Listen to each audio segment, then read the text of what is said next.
Respected Baba Ramdev ji, Shri Prabhu Chawla ji, distinguished guests and friends.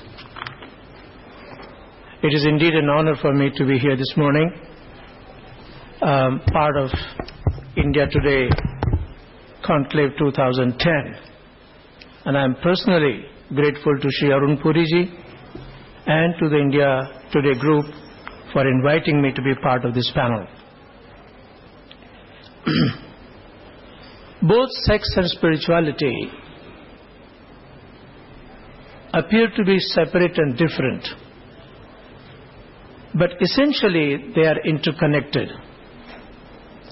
Perceptions may of course differ, but intrinsically they are not only interconnected, they are not in opposite, they are not antagonistic, they are not in conflict with each other.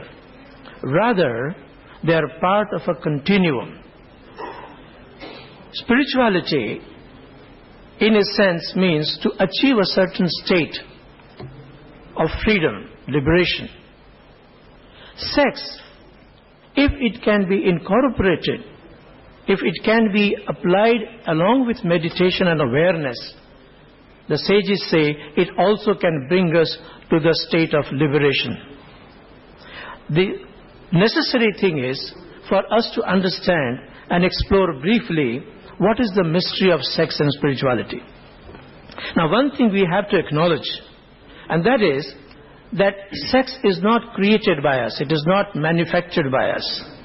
It's a gift of the divine. God has given this life energy, this creative energy, not only to humans, but to animals and to birds. So it is a given thing. It is not that you and I have created it. The only problem is that we apply double standard in accepting this reality. In fact, we are so hypocritical, often schizophrenic, in recognizing the power, the existence, the reality as is known as the sex energy. Well, it so happened that a teacher walks in her class, it's a Friday morning, and she gives a whole lecture for 1 hour on the importance of Jesus Christ. At the end of her lecture, she tells to the class that I have a question, and whoever will answer that question correctly and rightly will not only be allowed to go home and enjoy the weekend, but I have a box of chocolates which will be given as a reward. So after the lecture, she asked Nancy, she's from the United States, she says, Nancy, tell me, who is the greatest man to have ever walked on this earth? Nancy said, of course, George Washington, the greatest man to ever walked. She said, well, that is good, but that is not the answer I was looking for. She turned to Linda. Linda was from the Great Britain. Linda said, ma'am, of course, Sir Winston Churchill, the greatest man to have ever walked on this earth. She says, yeah, that's good, but that is really not the answer I was waiting for. She turned to Ramesh, who was from India, and Ramesh said, ma'am, Mahatma Gandhi, the greatest man to have walked on this planet Earth. She says, yes, that's good, but that is really not the answer I was looking for. Finally, she turned to Michael, who was sitting way back in the class, and says, Michael, what do you think? And Michael got up and said, of course, Jesus Christ, the greatest man to have ever walked on this earth. And the teacher was very pleased. She says, yes, that is the right answer, and I was waiting somebody would answer that. So you can come here and you can take this box of chocolates and you can go home and enjoy the weekend. Michael walks in, accepts the glass of box of chocolates. As he was walking out, she stopped and said, Michael, come back here. I want to ask you something. Aren't you Jewish? Michael said, yes, ma'am, I am. So she said, shouldn't you have said that Moses is the greatest man to have walked on this earth? Michael looked at the teacher and said, you know, ma'am, deep down in my heart, I know that Moses was the greatest man ever to have walked on this earth.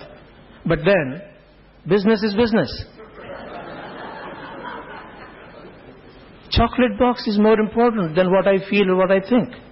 We have applied this double standard in terms of recognizing what the reality is. Of course, it is rather hypocritical. But then, I feel that next to God, sex is the most misunderstood subject. And if I were to replace God with spirituality, then spirituality, next to spirituality, sex is the most misused term. The reason is that sages have seen sex in terms of spirituality and sublime form of energy. They have seen this orgasmic union, enlightenment of dissolving male-female, yin-yang polarity. The transformation of creative energy into spirituality can be accomplished through a miraculous alchemy of meditation. Now, of course, there are sages like Malangavadsayan who have given his enlightened view on sex, and then there is a galaxy of enlightened mystics, enlightened masters, Bhagwan Buddha, Bhagwan Mahavir, Sant Kabir, Guru Nanak Dev, Raman Maharshi, all these people have given enlightened view on the universal view of spirituality. Osho has given his vision and his insight on both sex and spirituality. And his basic contention is that one needs to surpass the narrow and the ignorant and the bigoted perception on both these issues. His vision contains a fundamental principle that sex energy is to be transcended rather than condemned. That only when one has understood, experienced, and seen the limitation as well as the futility of the physical or the sexual pleasure can one take first steps in spirituality. His insight is to be natural. The Rishi of the Rig Veda says, Ridasya Yatha Preta. Live naturally. Live according to the natural laws. If sex is accepted as natural and as healthy form with awareness, then there is no harm. Then one can actually evolve from the gross to the subtle to the sublime. Osho neither encourages sex nor does he condemn it. He has simply tried to make sense and given meaning to sex. And the process, which is basically directed toward finding meaning, is essentially spiritual in nature. Sex normally is either condemned or taken for granted. There is hardly any conscious effort to know what it really means. What is this universal creative energy? Spirituality is all about search for the meaning of that which is, why it is, and why it is the way it is. And in that search of the meaning, one automatically sees that which is meaningless. Once intelligently recognize the meaninglessness automatically drops and one simply evolves. Now, as far as sex is concerned, on the one hand we are culturally blind. As Prabhuji mentioned, there is a variety of dimensions on which it is manifested. Art, literature, music, dance, you just name it. And then there is also another, on the other hand, we are meaning blind in the sense that we have not really understood what this creative energy is all about. Osho has cultivated a kind of intelligence to know that what sex is all about and how to deal with this energy spiritually. Now, the Western view limits sex to procreation and recreation.